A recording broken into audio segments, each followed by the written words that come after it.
Le cycle menstruel commence par des saignements menstruels, marquant le premier jour de la phase folliculaire. Lorsque la phase folliculaire commence, les niveaux d'œstrogène et de progestérone sont faibles.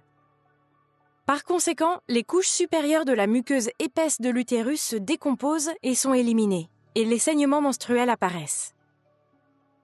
À peu près à ce moment-là, l'hypophyse commence à envoyer l'hormone folliculostimulante à vos ovaires, stimulant le développement de 5 à 20 follicules dans les ovaires. Chaque follicule contient un ovule immature et produit des œstrogènes. Un follicule va bientôt commencer à se développer plus rapidement que les autres. On l'appelle le follicule dominant. Au fur et à mesure que le follicule se développe, le taux d'œstrogène dans le sang augmente considérablement. Cette augmentation des œstrogènes commence à inhiber la sécrétion de l'hormone folliculostimulante. La chute de l'hormone folliculostimulante permet aux plus petits follicules de mourir. Ils sont en effet privés de l'hormone folliculostimulante. L'augmentation de la quantité d'œstrogène dans votre corps permet également à la muqueuse de votre utérus de s'épaissir en nutriments et en sang. Ainsi, si vous tombez enceinte, l'ovule fécondé aura tout ce dont il a besoin pour se développer.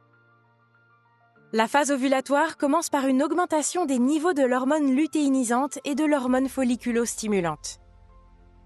La poussée de l'hormone lutéinisante déclenche l'ouverture d'un des follicules les plus importants et la libération de l'ovule, qui se dirige vers la trompe de Fallope et commence son voyage vers l'utérus.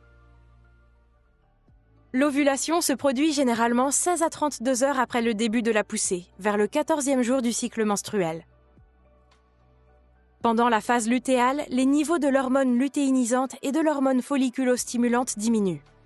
Le follicule rompu se referme après avoir libéré l'ovule et forme un corps jaune qui produit des œstrogènes et de la progestérone, ce qui entraîne un épaississement encore plus important de la muqueuse de l'utérus.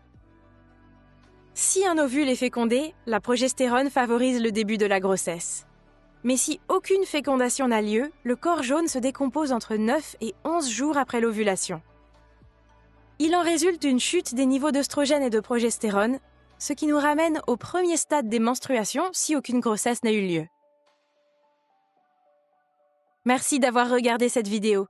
Veuillez regarder mes autres vidéos si vous souhaitez savoir comment se produit la fécondation ou comment un fœtus se développe dans l'utérus.